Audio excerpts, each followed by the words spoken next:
My name is Marco Castro. I am the Special Projects Manager at WHEDco, the Women's Housing and Economic Development Corporation. We're located in the Bronx. WHEDco has been in the neighborhood for about 25 years. And WHEDco provides a variety of free social programs for the local community and is also an affordable housing producer. So one of the CDCs, one of the settlement houses here. I primarily work around the Jerome Avenue area following the rezoning, trying to provide merchant support, business support, as well as to connect community members to resources around here. And then thinking about ways that WHEDco as an organization, specifically the Community Development Department, can work on behalf of the local residents to advocate for positive changes that they want to see. During the 1960s, New York City passed a rezoning or a zoning resolution, or rather, they created what we consider currently as the standards for land use within the 5 boroughs.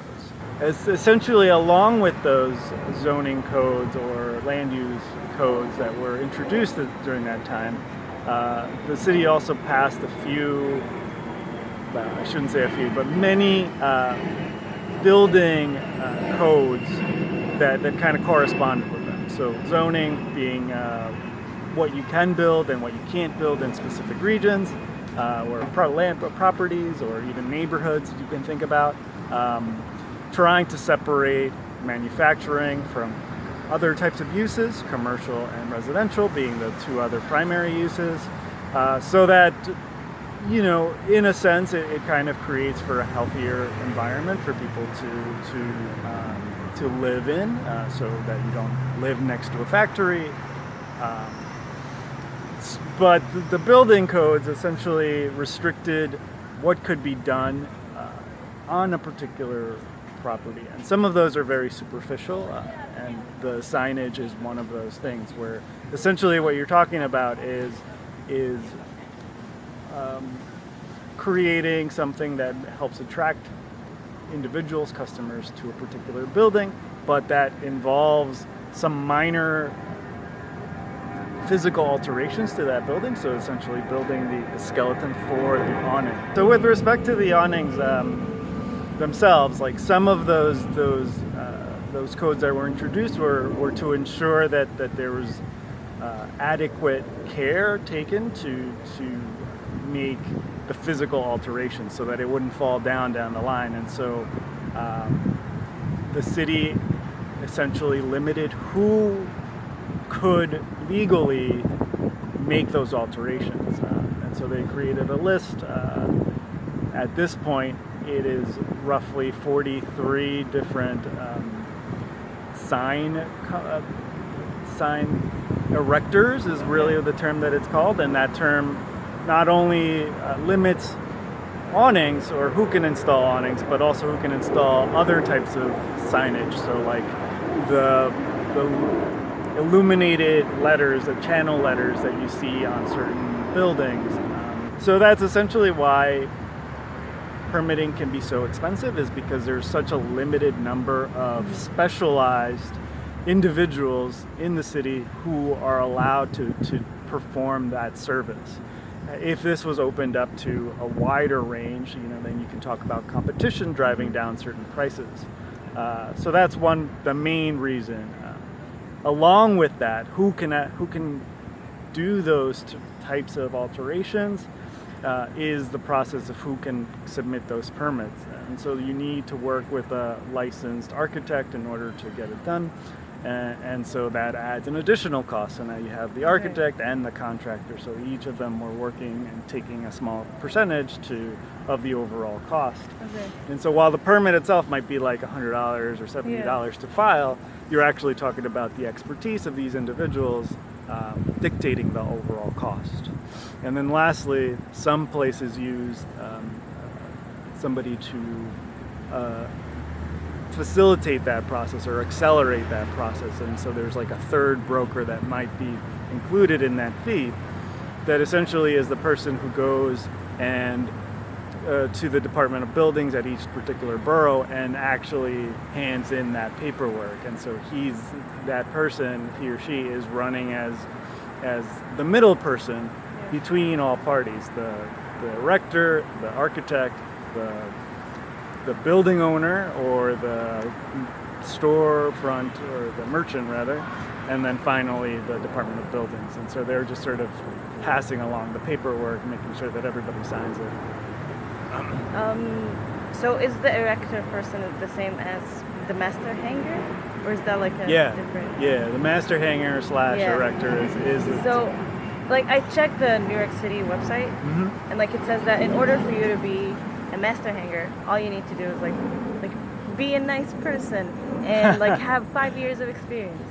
So it didn't seem that hard. It doesn't seem that hard. However, if you dig a little bit closer, what it takes is that you actually have to be trained by another master hanger. So it's not really in their interest to take somebody else under their wing for 5 years, so that then they become part of their competition. And so essentially those rules kind of help protect businesses and make it more of a family or a legacy business that can be passed down to people that you know and trust, and to keep your business going in the long term. But for example, if I were to want to enter that business, I would first need to build a strong relationship with that master hanger before they had the confidence level that I wasn't going to then, 5 years later, take everything that I learned only to compete against them. So while the requirements seem very simple, it's that entry level that is really difficult to obtain. And so the list also sort of whittles down. Like it hasn't actually changed in terms of numbers over the last 5 or 6 years, I'm going by my knowledge of this particular topic is really going by what data that's available. So it's kind of hard to track down how many started in the 1960s versus where we're at now. But over the last 5 or 6 years, when I compare different data, it looks like a couple of them exited the market. Maybe they retired, and then maybe like a couple of them entered. Or, maybe they lost their license because of a number of violations. They weren't keeping up to it. What I find really interesting, though, is like when you actually try to get a signage or like an awning installed or illuminated signage, the first question that a lot of the master hangers or the people who have master hangers working for them ask you is like, do you want this permitted or do you not? And so it's like the city recognizes the fact that like 90% or maybe even 99% of the signage around the area are installed illegally. Like they're not compliant to the aesthetical guidelines that the city has in place. So, for example, a lot of them include phone numbers. A lot of them include graphics for awnings. Both of those things are not allowed on awnings. Like maybe on a flat sign, that's perfectly fine.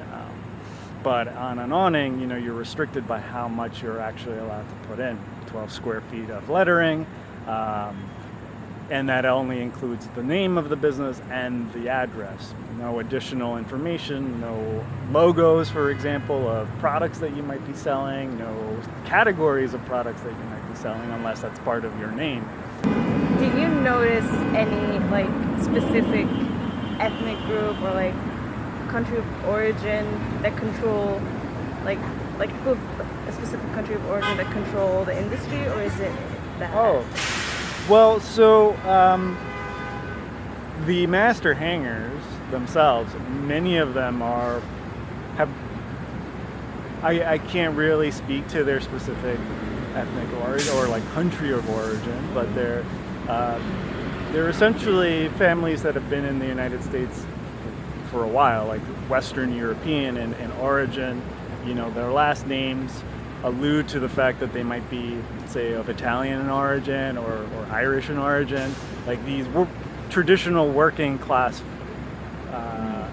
white families in New York. Yeah, similar to like the construction industry in general. Yeah, sure. Yeah, like who owns the majority of construction industries in New York are people who were here in like the late 1800s or 1900s probably didn't have a ton of other opportunities or brought over their skills from their countries at the time, and then didn't have the same restrictions that other groups like blacks, African Americans, or people of other countries like Chinese or the Hispanics, which came here earlier in the century, might not had. Like they didn't have the same racial barriers or discrimination levels that those groups faced, and as a result they were able to enter the industry, work with other similar groups in construction or whatever, get jobs or partnerships that way, and then ultimately, because of that familiar structure, and by that I mean like the fact that it seems, the system seems to promote father-son or family-based ownership, or like then it hasn't really changed that much. When we talk about the broader industry, like who is erecting the signs, like who works under the master sign hanger, and who produces the signs illegally or legally, working collaboratively with the master hanger, then like we see a lot of, here in the Bronx, for example, we see a lot of Hispanic-owned businesses. I'm sure in other neighborhoods, or even like in the Eastern Bronx, that might even mean newer populations, so West African or South Asian-owned businesses, Chinese-owned businesses, in like, say, somewhere like Sunset Park or even Flushing. Like probably the businesses the local businesses who produce signs and hang signs and work side by side with business owners reflect that demographic, is my gut feeling based on what I've seen in the different neighborhoods that I visited. Good.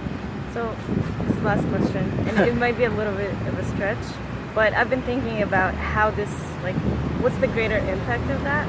Like, you talked a little about the economic impact, like, sure. We know now that like these specific demographics like can only do like specific tasks, like hanging stuff or like printing stuff, right. But they can't get to the point where they like produce things or like earn more income or like compete in a sure. construction industry. Yeah. But like I've been thinking about like how the city, like how does it visually affect the city? Like, do you think having like specific master hangers affect how the city looks like? Does it look like, I don't know, European a little? Like, yeah, you know sure. what I mean? Well, I mean, a couple of things jump out. So one, yeah, if we continue to discuss or like focus on the 43 or the list of 40-ish master hangers in the city, and who owns those businesses,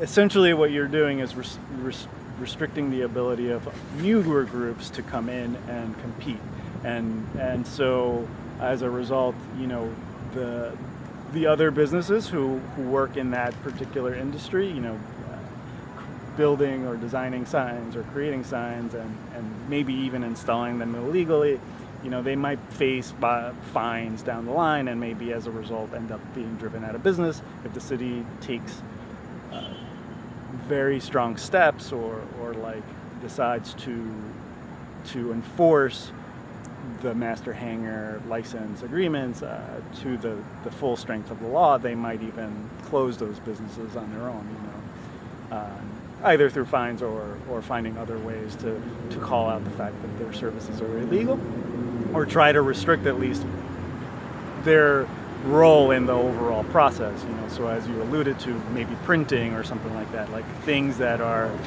don't require a license, but that affects sort of the ability of, it has greater impacts than that. So for example, we can talk about how expensive it is to hang a sign. So like, if you were to do it illegally, it might be $2,000.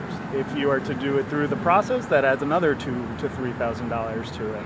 If to do it legally or to have the required permits, and so that's a huge barrier for a new business owner, especially one who's maybe new to the country and just trying their best to sort of create something like a decent quality of life and living for their families, that might be a burden to them. So they may not fully understand or be fully aware of the laws in the first place, just because that might not be the case in wherever they come from, and also in terms of just general comparison shopping, you're gonna usually go with whatever's cheaper, unless there's a strong reason for you not to do it that way and pay the cheaper or the more expensive fee.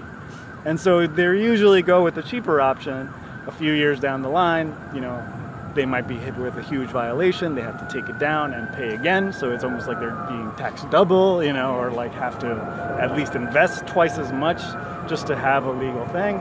And then there's what can be on the signs themselves. So like restricting the phone number, restricting the types of graphics. Like, if you have the space on your sign to translate things into the languages of the people that you actually serve,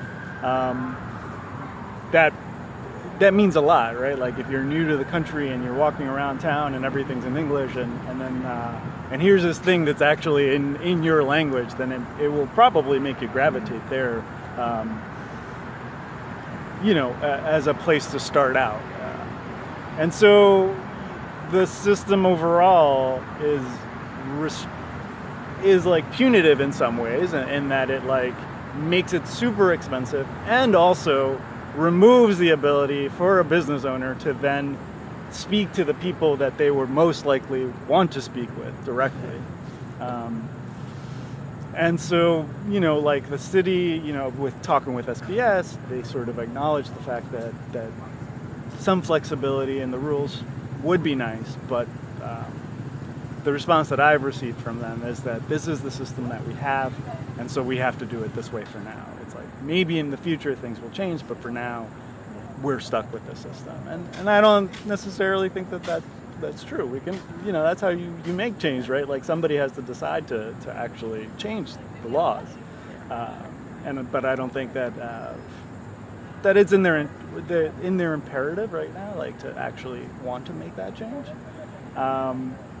We also, I think, what you also start to see is a lot of the same look and the same appeal, this sort of sterile, almost one-size-fits-all solution across the board that has no character to me, at least, and like those are cues that people use to try to attract new customers and might actually cross language barriers. I mean, to me, it seems as though the city has decided that they would prefer if everything had a very similar standardized look that was flat colors, nice fonts.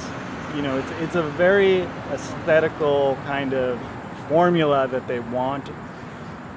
Maybe they're not actively pushing for it, but by having these guidelines that sort of are funneling people to this particular solution, it seems like they are in some ways forwarding a very specific image for what New York should look like, and in that you lose things like culture, or you lose things like even if it's not a international culture, but it's like a very specific culture that might breed in a particular place. And I don't know. I mean, I like that. I feel like that's what makes neighborhoods or communities special, is just like seeing the differences between them and sort of allowing sort of this flavor to kind of arise naturally that really reflects who lives in that place.